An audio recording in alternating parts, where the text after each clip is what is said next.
Bueno, buenas tardes a todos. Bienvenidos a un nuevo programa de Locos por la Redonda. Hoy, sin duda, es un programa muy especial. No solo porque se cumple un nuevo aniversario de un 24 de marzo, sino que a la vez se cumplen 10 décadas, ¿no? Se cumplen 50 años de un 24 de marzo de 1976, donde ocurrió un golpe, el último golpe cívico-militar de la Junta eh, de la Armada, ¿sí? Recordamos una de las fechas más oscuras, sin dudas, de nuestra historia. El orden constitucional sumergió al país en el terror, se sumergió al país al terror. Y al cumplirse un nuevo aniversario, nuestro primer deber es la memoria, ¿sí? Recordamos a las víctimas del terrorismo de Estado, a los desaparecidos y a sus familias. No se trata solo de mirar al pasado, sino de entender cómo el horror desarticuló nuestro lazo social y nuestra dignidad. Otro pilar muy importante de hoy, que tenemos que tener en cuenta para hoy, es la verdad, ¿no? La historia nos enseña que el silencio no cura. Necesitamos conocer la verdad completa sobre lo sucedido para sanar como sociedad.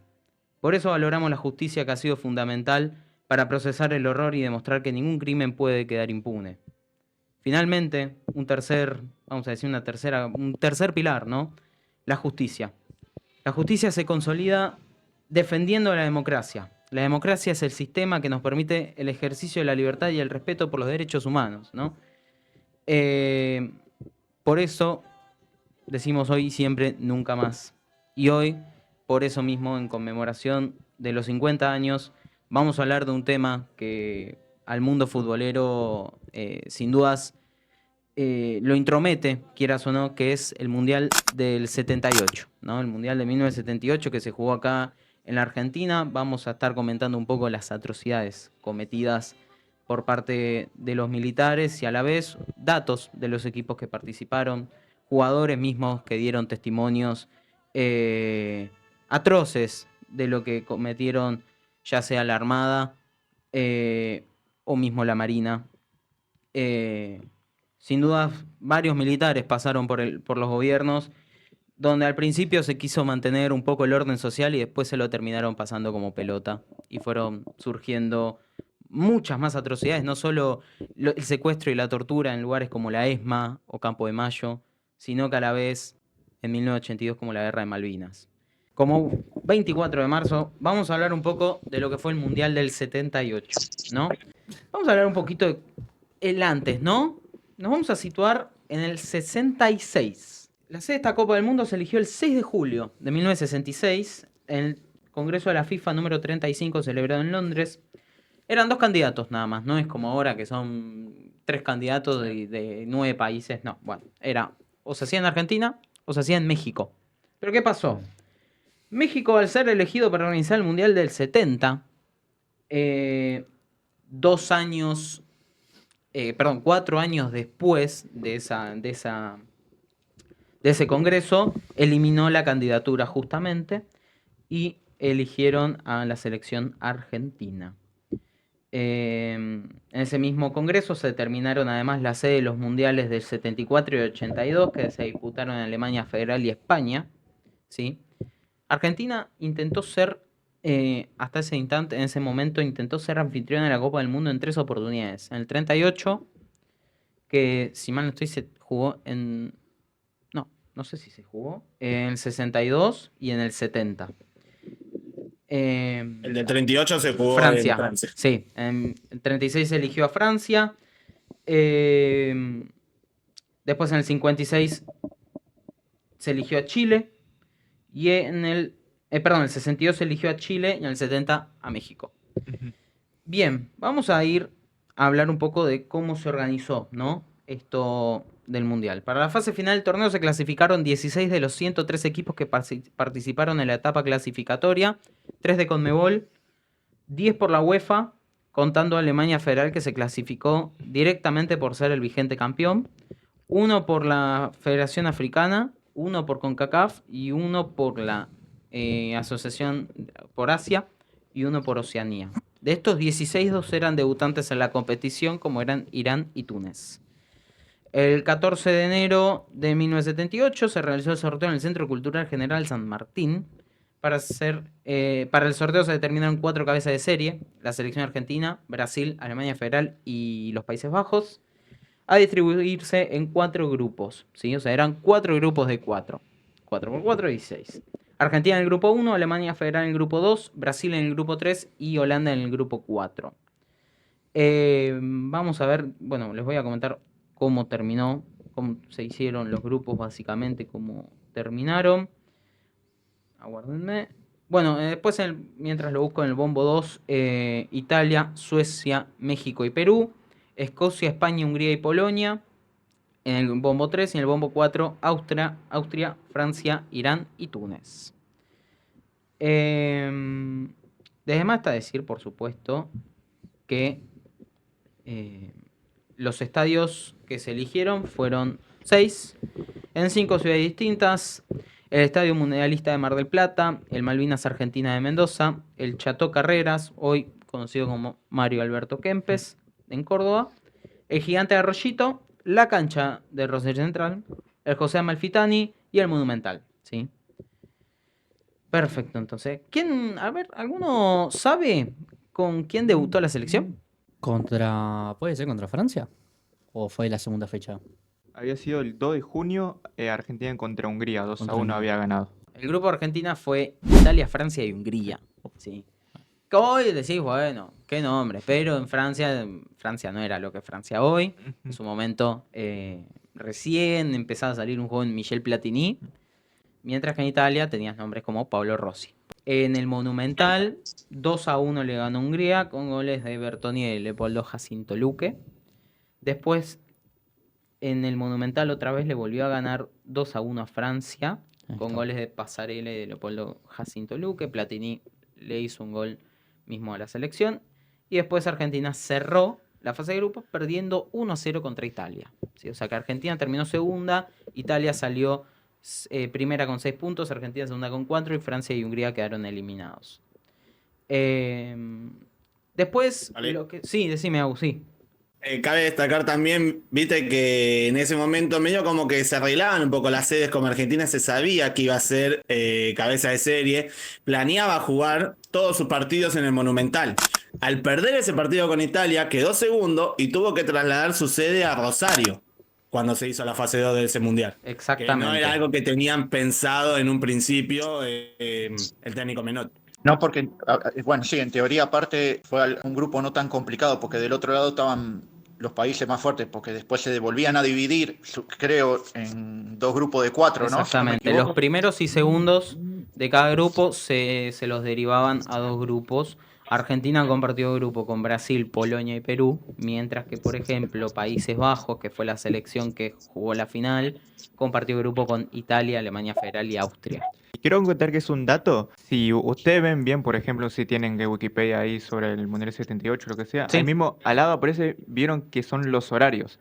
Y justamente la mayoría de los rivales, o sea, de los otros equipos, han jugado los partidos, la mayoría de sus partidos en fase de grupo, los jugaron, por ejemplo, a la 1, a las 3 o a las 4. Y Argentina justamente es el único que jugó de noche, a las 7. Y se preguntan, Salvo la final. salvo al final, Salvo la obviamente. final. Y se preguntan de que por qué eso mismo. Según lo que vi, es para que Argentina justamente juegue en ese horario,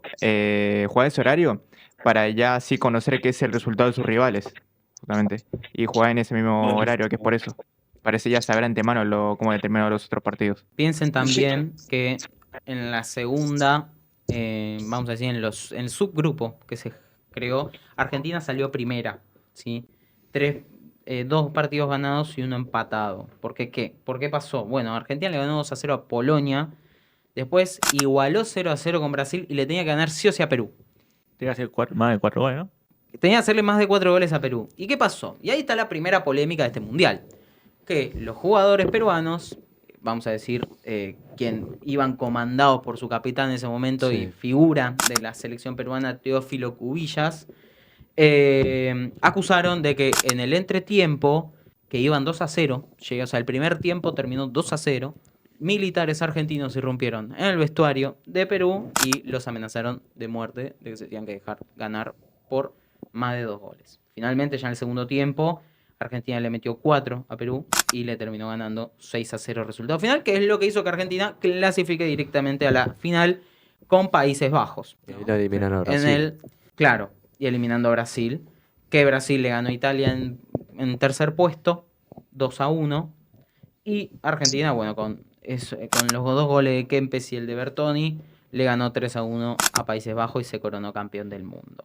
¿Qué pasó en su momento? Bueno, la historia podría haber sido distinta, por supuesto.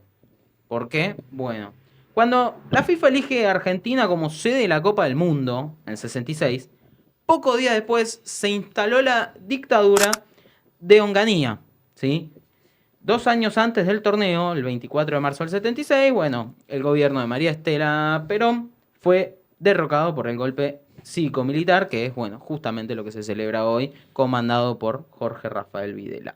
También se dice, desde el día que tomó el poder la dictadura, dio máxima prioridad a la Copa del Mundo. La principal prioridad de la Copa del Mundo, para los militares era que se juegue la Copa del Mundo en Argentina. ¿Para qué? Con un fin de utilizarlo para obtener apoyo internacional y encubrir todo el tipo de las violaciones masivas de derechos humanos que se estaban haciendo. Como para que se ¿no? calmara la sociedad. Claro. pues. No fue el único mundial organizado bajo dictadura. El de Italia 34 estaba Mussolini también. Sí.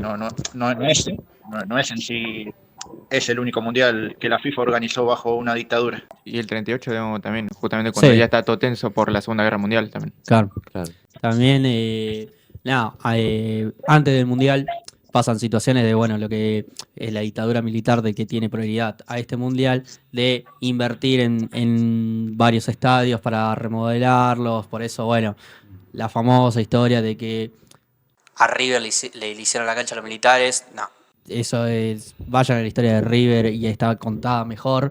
También hay un documental muy interesante que es Argentina del 78, que lo pasan por Disney, que también están todos los testimonios de todo lo que se vivía durante esos días. Están los testimonios de los jugadores de Perú también, Obvio. Interesantísimo.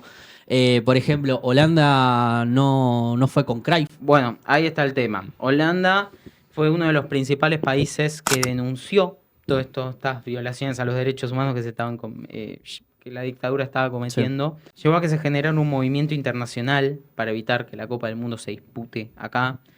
Y mismo los jugadores de Holanda no querían venir a jugar la Copa del Mundo acá a Argentina. Pero ¿qué pasó? Bueno, el rey de Holanda, en ese momento, finalmente decidió que sí, que Holanda tenía que venir al país a jugar la Copa del Mundo, pero Johan Cruyff no vino, justamente porque se dice que lo quisieron secuestrar a ese punto. Se dice también de que no Eh, quiso ir por tapando todo lo principal, pero se dice que no fue porque él tenía días de contrato y Bueno. zarazo. Y otro dato quería- importante, que lo habían convocado a Maradona, que dio sus primeros pasos en la selección, pero estaba en la banca, no había jugado en ese entonces. Tenía 17 años Maradona.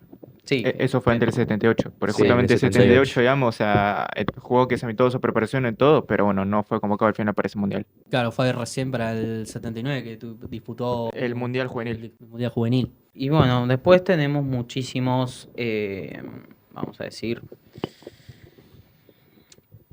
estoy viendo acá justamente, bueno, muchas declaraciones por parte de exjugadores que fueron parte del plantel. Tenemos a Ricardo Villa, que en su momento dijo: nos usaron para tapar las 30.000 desapariciones, me siento engañado y asumo mi responsabilidad individual, yo era un boludo que no veía más allá de la pelota. Después tenemos a Osvaldo Ardiles, que dijo: duele saber que fuimos un elemento de distracción. Tenés al Pato Filiol, que dijo: había un poco de gente que sabía lo que pasaba, hoy me da miedo, pero en aquel momento me reía, me podría haber pasado cualquier cosa tranquilamente, pero gracias a Dios no me pasó, ¿sí? Así que, y se genera, ¿no?, esta polémica del Mundial 78, ¿estuvo armado, no estuvo armado? ¿Qué opinan? No, para mí no estuvo armado. La frase esa, el show tiene que continuar, porque ya la sé, ya estaba. La Junta Militar claramente utiliza esto para tapar todo lo que pasaba mientras se jugaban los partidos de la selección argentina. A 1000 metros estaba la EXMA. y se torturaba personas, se secuestraba personas, se asesinaban personas, gente, periodistas también, no recuerdo ahora muy bien el nombre, laburaban para uno de los diarios que estaban ahí en la ESMA y hacía notas. Bueno, en la serie documentada de la Argentina 78 está el testimonio de este periodista que le hace una entrevista a Menotti y podía haber aprovechado ese momento que dice él de entregarle una notita, soy desaparecido. Entonces, para mí, obviamente, no fue para mí armado, pero con este mundial se tapó todo eso. Claramente, Obvio. el ejemplo está el famoso eslogan que se arma de Argentina somos derechos y humanos, cuando viene esta delegación de amnistía y todo eso. Pero para mí no fue armado y eso será otro tema de debate. Desde casa, ¿qué opinamos? Y no, para mí tampoco fue armado, porque si te fijas bien en la final, en la última del partido, Holanda tuvo una chance que pegó en el palo, que si lo hubiera convertido se acababa el partido ahí y era campeón del mundo Holanda. Y en el 0-0 Perú pegó 2 tiros en los palos también, así que no. Claro. Eso de armado no creo. Sí se usó, como vos dijiste recién, para tapar las fechorías que hizo la dictadura militar. Eso está más que claro. Hay otro dato también, bueno, más allá del fútbol, lo que sí, que durante la dictadura militar hubo un enfrentamiento Argentina con Chile por el canal de Beagle, que estaba en su mandato, estaba el militar Pinochet. También quiero comentar justamente que, bueno, justo un jugador que fue campeón del mundo en el 78, que bueno, tuvo que vivir, que es un episodio también con el tema de los secuestros y los militares también. Esto pasó que le pasó a Leopoldo Luque. Con los Sí, por eso. En el 79 secuestraron el 79 por los propios militares de la dictadura. En un episodio, bueno, le sacaron todo lo que tenía encima, le robaron el auto, le amenazaron de muerte. Cuando semanas antes había acompañado a las abuelas y madres de Plaza de Mayo a pedir respuesta por los familiares desaparecidos. Se intentó así con un jugador de semejante calibre. Imagínense lo que hacían con los chicos que militaban en centros estudiantes o sus barrios. Bueno, como sabrán, cubro Estudiantes de La Plata y me contacté con Identidad Pincharrata, que les agradezco la información.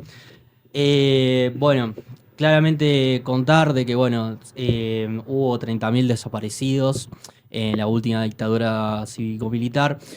Claramente no vengo a discutir el número de desaparecidos, hayan sido 30.000, hayan sido 20.000 o 10 o 1, se va a pedir siempre memoria, verdad y justicia, porque acá claramente lo que se discute es de que hubo secuestros, hubo torturas, hubo asesinatos, entonces es sacar la bandera política, claramente hay que recordarlo todos los años a esto, porque para que no repetir la historia. Y claramente en La Plata ha pasado, casi todo lo que ha pasado ahí es trágico, la noche de los lápices, la famosa noche de los lápices, pero bueno, nada, de Identidad Pincharrata le agradezco la información de, bueno, los nombres que hay que recordar. Por ejemplo, Hugo Frigueiro, hincha de Estudiantes, asesinado el 5 de 9 del 75 por la AAA, 31 años. Alfredo Mauricio Regord, hincha de Estudiantes, desaparecido el 29 del 1 del 77 con 20 años. Horacio Alejo Benavides, hincha de Estudiantes, asesinado el 30 de 9 del 76 en La Plata, 22 años. Adriana Saldúa, hincha de Estudiantes, asesinada el 5 de 9 del 75.